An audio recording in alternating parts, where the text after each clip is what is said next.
Or do you think the firestorm over these AIG bonuses is over? The House Financial Services Committee, led by Barney Frank, is at it again, quietly passing a measure that is expected to be brought to the House floor as early as tomorrow. It's called the Pay for Performance Act of 2009. Now, under the proposal, the government would impose pay restrictions on all employees, not just top execs at companies that receive any aid from the government. Democratic Congressman Alan Grayson is the chief sponsor of the bill, joins me right now. That's getting pretty big brotherish there, Congressman. Well, why do you say that, Neil? The bill restricts unreasonable and excessive compensation. But who's deciding that? Who's deciding that, Congressman? The Secretary of the Treasury issues rules. All right, but is a personal assistant or a secretary at the company bound by these same rules and these same pay levels set by some arbitrary bureaucrat? The people who are bound by it are the people who have been ripping off the American taxpayer by stealing money from us and stuffing it into their own pockets. But the assistant or the secretary, I would probably not include in that group. Would you? Why would you think that's even an issue under this bill? This bill only talks about unreasonable compensation. Well, who's defining unreasonable? Who's defining unreasonable? Seriously, Neil, are any secretaries getting million-dollar bonuses? If so, please let me know. Then state it. What is unreasonable to you? Tell me now. What is unreasonable? If you get a $10 million bonus for destroying your company and putting the whole U.S. economy at risk, that's unreasonable. Okay, you know what? I would agree. You know, on that, if you are getting that money and you brought the company under, I'd sign on to this thing with you, Congressman. That's what this bill does. Well, did you mention the $10 million thing in this bill? What do you mean, by number? Yeah. No, because that would say that $9,999,990 Did you okay, give me a range? And we are not saying that it's okay. Is there a range in this?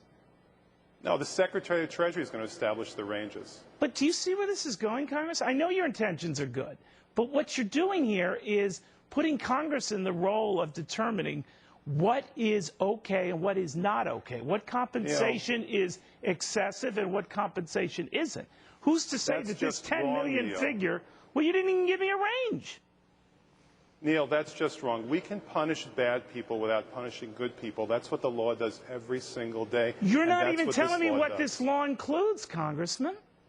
No, I think I did. No, you didn't. You didn't give me a level and a number. That's all I'm asking. Well, that's for the Secretary of the Treasury to do. We have separation of powers, Neil. We have a Constitution. But Congressman, you're giving him carte blanche powers, and you're not even defining what those ranges for those powers are. I think as taxpayers, we have a right to know what we're writing off on. No. We set the general rules. The executive branch executes on them. That's how the Constitution works. But in the general rules, you're leaving it up to the Treasury to decide what are adequate compensation levels for everyone at that federally rescued company. Lots of rules are like that, Neil. In the Constitution, we have due process and equal protection. That's all the Constitution says. Then what's to stop the executive branch? You got to hear what you're saying, because you're Sweden in a suit now. What is to stop a mid-level executive from thinking you and the Treasury are gunning for him, even though he had nothing to do with the demise of the company in question? What would make him think that other than paranoid delusions? Is it a paranoid delusion to think that you're telling me you're going to police salary and leave it in the Treasury's hands, and you don't even know what an adequate salary range is, but you're telling me, Neil, don't be paranoid and delusional because the Treasury is going to set those standards, but you can't even tell me what the standards are? Who's delusional, Congressman?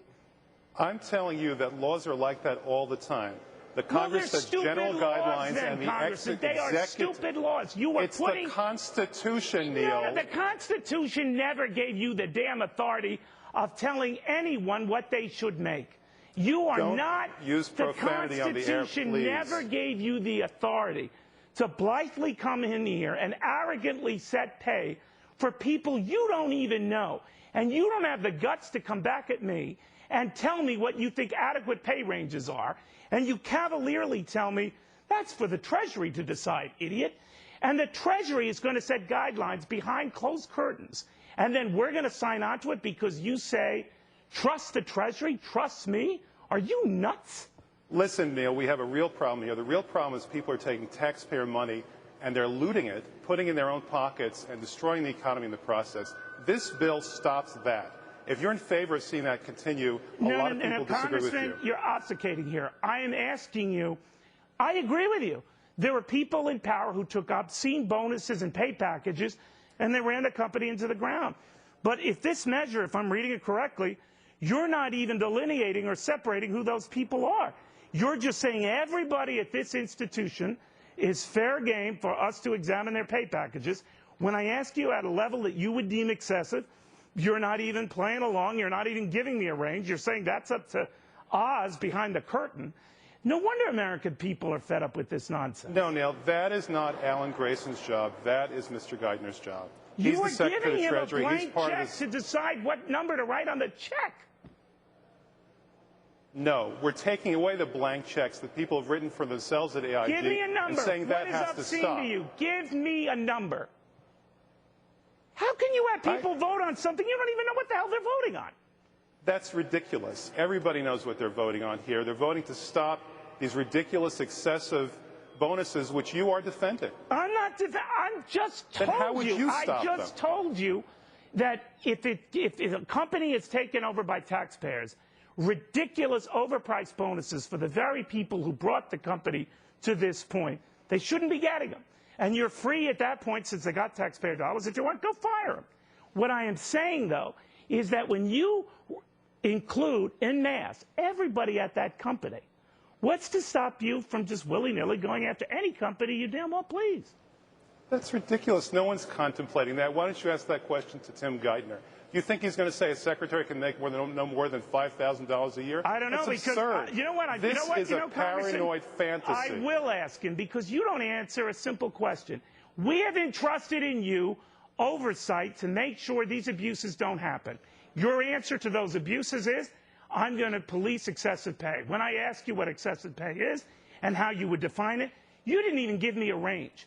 I'm not the one insulting you, Congressman. You are the one insulting Americans who have better stock in thinking that their leaders can do a better job. You're humiliating them, not the crooks you say are running the companies. That's absurd. We're passing a law that stops a bad thing from happening. You're creating these parade of horribles that will never happen. All right. I just told you what would happen. The bad thing is that $160 million. If the Treasury gives me a range, God bless them, because I've asked you every which way I know to give me a range. Either you couldn't or wouldn't or felt that you shouldn't. We pay you, Congressman. Act like it. Neil, I'm not the one using profanity on the air. I'm not the one interrupting the guests to show incredible rudeness on the air. I'm simply the one trying to answer your questions and make America a better place. I'll tell you what I'm rude to guests. When they don't answer a question, all taxpayers have a right to know. That is when I'm rude. Well, you're being very rude. So be it. We'll have more after this.